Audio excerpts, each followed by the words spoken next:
Hi guys, welcome to my channel. இன்றைக்கி என்ன பார்க்க போகிறோம் அப்படின்னா, மண்டே மார்னிங் என்னோடய ரொட்டீன் தான். அப்புறம் நான் இன்றைக்கி அம்மா வீட்டுக்கு தான் போயிருந்தோம். ஏன் ஒரு சில விஷயத்தில் எங்கள் அப்பா மிஸ்டேக் பண்ணிட்டாங்க அப்படின்னு தான் சொல்லுவேன். என்னோட லைஃப்பில் இப்போ நடந்துட்டுருக்க ஒரு கரண்ட் விஷயம் என்னென்னா, எங்கள் அப்பாவுக்கு ரொம்ப ரொம்ப சீரியஸ் கண்டிஷனில் இருக்காங்க. இது எதனால அப்படின்னா, ஒன்று பீடி, சிகரெட், ட்ரிங்க்ஸு, இந்த மூணுமே கண்டினியூவாக ஒரு எத்தனை வயசுலேருந்து ஒரு 20 வயசுலேருந்தே குடிச்சிட்டு ட்ரிங்க்ஸ் அதுவும் பண்ணுறனால இப்போ அவருக்கு எத்தனை வயசுங்கிறீங்க, ஒரு 55 வயசுலேயே ஒரு மனுஷன் கல்லீரல் ஃபெயிலியர் ஆகி இப்போ முடியாமல் சாகிற நிலைமைக்கு போகிறாரு அப்படின்னா, அதுக்கு காரணம் அந்த பீடி, சிகரெட், ட்ரிங்க்ஸு அது மட்டும்தான் காரணம். ஓரளவு என்ன சொல்கிறது, ஒரு துளி ஆல்கஹால் நம்ம உடம்புக்குள்ளே போனாலும் அந்த கல்லீரலை டேமேஜ் ஆக்கிரும் அப்படின்னு சொல்லி டாக்டர் சொல்கிறாங்க. டாக்டர் சொன்ன ஒரே விஷயம், நோ பீடி, சிகரெட், ட்ரிங்க்ஸ். கொஞ்சமாக குடிச்சிங்கன்னா ஒரு 60 வயசு வரைக்கும் இருக்கலாம். ரொம்ப அளவுக்கு அதிகமாக குடிச்சிங்கன்னா 50 வயசுலேயே அல்பாயுஸ்லேயே போய் சேர்ந்துருவீங்க அப்படின்னு சொல்லி சொன்னாங்க. அது மட்டும்தாங்க உண்மை. ஏன் அது கவர்மெண்ட்லேயும் எதுக்காக அதை விற்கிறாங்க, இவ்வளோ அந்த மதுவில் அந்த ட்ரிங்க்ஸில் இவ்வளோ ஆபத்து இருக்குன்னு தெரிஞ்சும் அதை ஏன் விற்கிறாங்கன்னு எனக்கு தெரியல. எதுக்காக அதை காசு கொடுத்து இவங்க வாங்குறாங்கன்னு தெரியல. இவ்வளோ எந்த ஒரு பொருளுமே ஆராய்ச்சி பண்ணாமல், அரசாங்க உத்தரவு இல்லாமல் எதுவுமே நம்ம விற்கவும் மாட்டாங்க, விற்கிறதுக்கு அனுமதி இது பண்ண மாட்டாங்க. அந்த ட்ரிங்க்ஸு, பீடி, சிகரெட்டில் இவ்வளோ ஆபத்து இருக்குது அப்படின்னு தெரிஞ்சும் எதுக்காக அவங்க விற்கிறாங்கன்னு எனக்கு தெரியல. அந்த ஒரு விஷயந்தான் இப்போ எங்கள் குடும்பத்தில் போட்டு ஆட்டி படைச்சிக்கிட்டு இருக்கு. அந்த கல்லீரல் சுத்தமாக வேலையே செய்யலை. யூரின் சுத்தமாக அவரால் போகவே முடியல. யூரின் வேறு இதுவும் அடிச்சுக்கிச்சு. அப்புறம் பார்த்திங்கன்னா அந்த கல்லீரல் சுத்தமாக வேலை செய்யலை, செரிக்க மாட்டேங்குது, வாமிட்டாக வருது. முதல்ல அந்த பட்டையாக ரத்த வாந்தி எடுத்துக்கிட்டு இருந்தார். இப்போ கொஞ்ச நாள் பார்த்திங்கன்னா, இப்போ ஹாஸ்பிட்டல் நான் போன வீடியோவில் நான் சொல்லியிருந்தேன், ஒரு 8 நாளாக நான் ஹாஸ்பிட்டலில் தான் இருந்தோம் அப்படின்ட்டு. நிறையா பேர் எனக்கு ஆறுதல் சொல்லியிருந்தீங்க. ரொம்ப ரொம்ப அவங்களுக்கெல்லாம் ரொம்ப ரொம்ப நன்றி.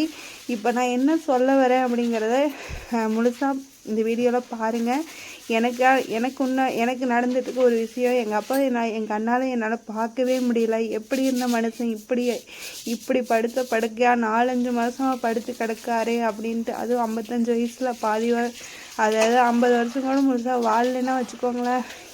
இந்த வயசில் இவர் சாகிற வயசே கிடையாது. இவர் பீடி, சிகரெட், தண்ணி இந்த மூணுக்கும் அடிக்ட் ஆகாமல் இருந்திருந்தா இவர் இன்னும் வரைக்கும் இன்னும் கொஞ்ச நாள் உயிரோடு இருந்திருப்பாரா அப்படிங்கிறது தான் எனக்கு ஓரளவுக்கு க்யூர் பண்ணிட்டோம். இருந்தாலுமே பார்த்திங்கன்னா அது என்னால் ஜீரணிக்கவே முடியல. ரொம்ப கஷ்டமாக இருந்துச்சு. அவர் முன்னாடி அழுகவும் முடியல. வெளியே என்னால் ஹாஸ்பிட்டலெல்லாம் என்னால் சுத்தமாக முடியவே இல்லை. வெளியே இருந்தால் அம்மா அழுவாங்க, உள்ளே இருந்து அழுதா அப்பாவுக்கு பயமாயிரும், பிபி ஏறிச்சுன்னா அப்புறம் சீரியஸ் கண்டிஷன் ஆயிரும் அப்படின்லாம் சொல்லி ரத்தம் 3 யூனிட் போட்டு, ரத்தமே இல்லைங்க, சுத்தமாக 4 பாயிண்ட் தாங்க இருக்குது. HP level 4 point. ஏன்னா அந்த யூரின், அந்த ரத்தத்தை பூராமே அந்த கல்லீரல் அந்த கல்லீரல் ஃபங்க்ஷன் ஆனால் தானே ரத்தம் ஊறும், சாப்பிட்டா தானே செரிச்சா தானே ரத்தம் ஊறும். அந்த எந்த ஃபங்க்ஷனுமே இல்லாதனால ரத்தமே 4 பாயிண்ட் தான் இருந்துச்சு. மறுபடியும் 4 யூனிட் ரத்தம் போட்டு இப்போ ஒரு 5-6 பாயிண்ட் கிட்ட இருக்குது உடம்புல. இப்போ அவர் பரவாயில்ல.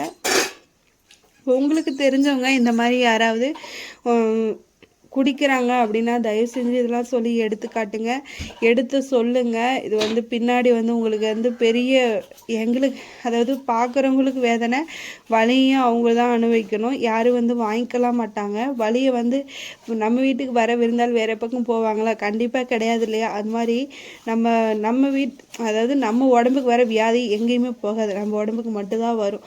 அதனால் வலியும் நம்ம தான் அனுபவிக்கணும். அதுக்கு முன்னாடி நம்ம அந்த சுச்சுவேஷன் வர்றதுக்கு முன்னாடி நம்ம என்ன வந்து சாப்பிட்டா அந்த வந்து க்யூர் பண்ண முடியுமோ அதை மட்டும் சாப்பிடணும். இதுக்கு மேலே நீங்கள் யாராவது பீடி சிகரெட் தண்ணி அந்த மாதிரிலாம் எடுத்துக்கிட்டு இருக்காங்க எடுக்கிறீங்க அப்படின்னா தயவு செஞ்சு விட்டுற சொல்லுங்கள். நீங்கள் இந்த வீடியோ பார்த்துட்ருக்கீங்க, உங்கள் வீட்டில் யாராவது நிறைய ஹவுஸ் ஒய்ஃப்ஸ்லாம் இருப்பாங்க, அவங்களோட ஹஸ்பண்டோ தம்பியோ அண்ணனோ யாராவது ஒருத்தர் ட்ரிங்க்ஸு அந்த மாதிரி பீடி சிகரெட் அந்த மாதிரி அடிக்ட் ஆகிருந்தாங்கன்னா இந்த மாதிரி சொல்லி திருத்துங்க. சொல்லி இந்த மாதிரிலாம் நடந்திருக்கு, இந்த மாதிரிலாம் ரத்தமாக வாந்தி வரும், பின்னாடி உங்களுக்கு தான் கஷ்டம், அவர்னால சாப்பிட முடியல, யூரின் போக முடியல, வீங்கிக்கிச்சு, உடம்பே உப்பிக்கிச்சு, அந்த மாதிரிலாம் சொல்லி அவங்களுக்கு வந்து ஒரு இந்த தண்ணி பீடி சிகரெட் இதை கண்டாவே வெறுப்பாயிடணும். அது வந்து ஒரு நம்ம உயிரை குடிக்கிற உயிர் கொல்லி. நம்ம பூச்சி மருந்து அடிக்கிறோம் இல்லையா, அந்த உயிர் கொல்லி. அதனால் நீங்கள் காசு கொடுத்து அதை வாங்கி கொஞ்சம் கொஞ்சமாக சாப்பிட்றதுக்கு உண்டான ஒரு பாய்சனை தான் நீங்கள் சாப்பிட்டுட்ருக்கீங்க. தயவு செஞ்சு அது எனக்கு மனவத்தோடு சொல்கிறேன். நீங்கள் இந்த வீடியோ பார்த்துட்டு இருக்கிற ஒரு அண்ணனாக இருக்கட்டும், தம்பியாக இருக்கட்டும், அக்காவாக இருக்கட்டும், தங்கச்சியாக இருக்கட்டும், யார் வேணாலும் இருந்துக்கலாம். நீங்கள் நான் வந்து உங்களுக்கு எனக்கு நடந்த ஒரு விஷயத்த அவேர்னஸாக நான் சொல்கிறேன் அப்படிங்கிறத நீங்கள் முழுசாக எடுத்துக்கோங்க.